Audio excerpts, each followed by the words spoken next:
So, in my series of explaining the hidden meanings in movies, and now I'm going to talk about my favorite movie, Dark City. I talked about it before, but when I talked about it before, I was mainly showing you a clip from the actual movie. So I'm going to make it a little shorter and just explain what this movie is about and tell you to go watch it because it's awesome.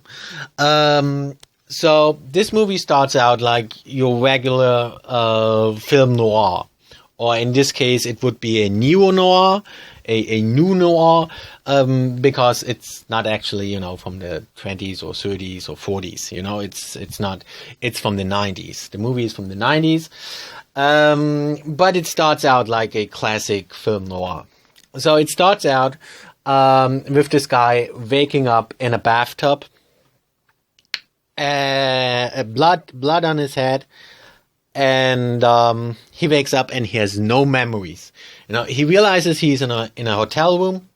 He has no memories. He doesn't know how he got there. He doesn't know who he is.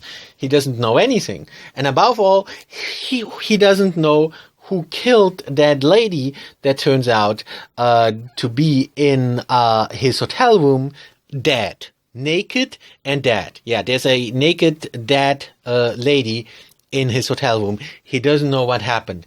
He doesn't know who killed her. And of course, not knowing anything and waking up next to a corpse kind of makes him a suspect. So he, of course, gets frightened and scared and runs away.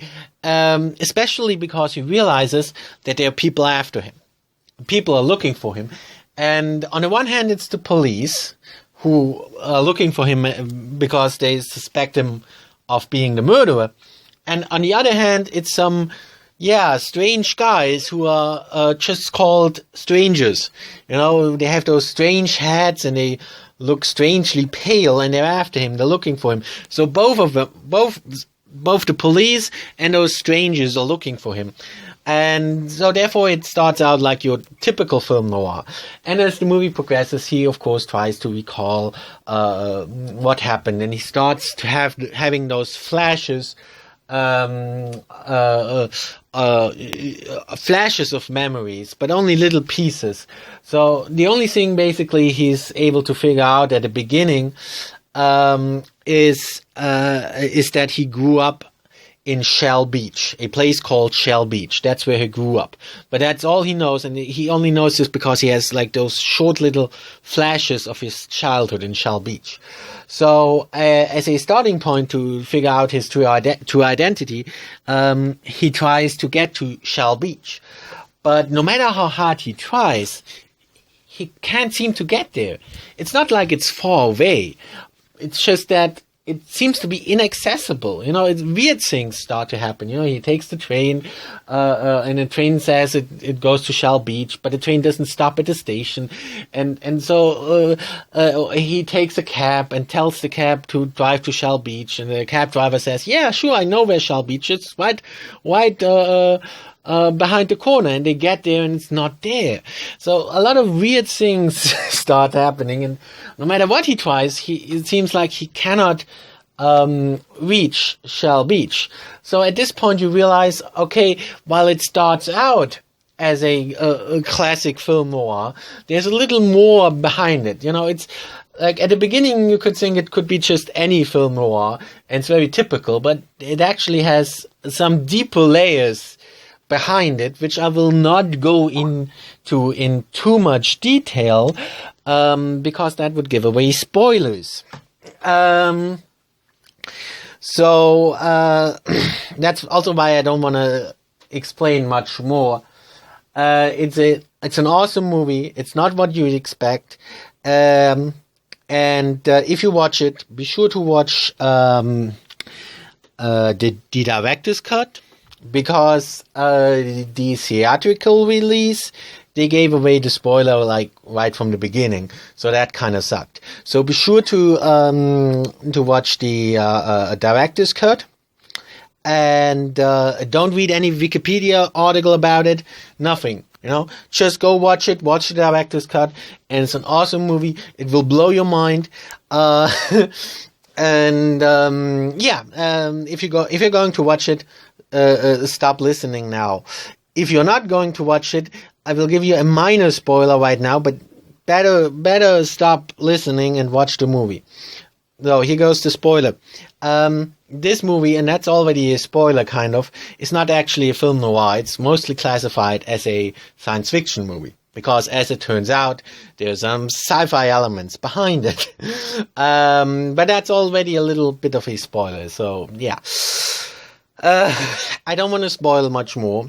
It's a very, very interesting movie, and it kind of resonated with me on a deeper level, because they were it's a very philosophical movie. Actually, if you watch it, you'll understand what I mean. It's an extremely philosophical movie, and it got me thinking, even about my own life. Of course, I'm not going to be paranoid and gonna think that there is strangers after me.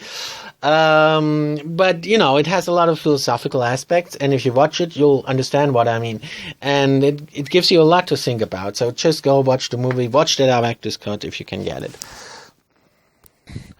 Of course, I still have to explain what the movie is actually about.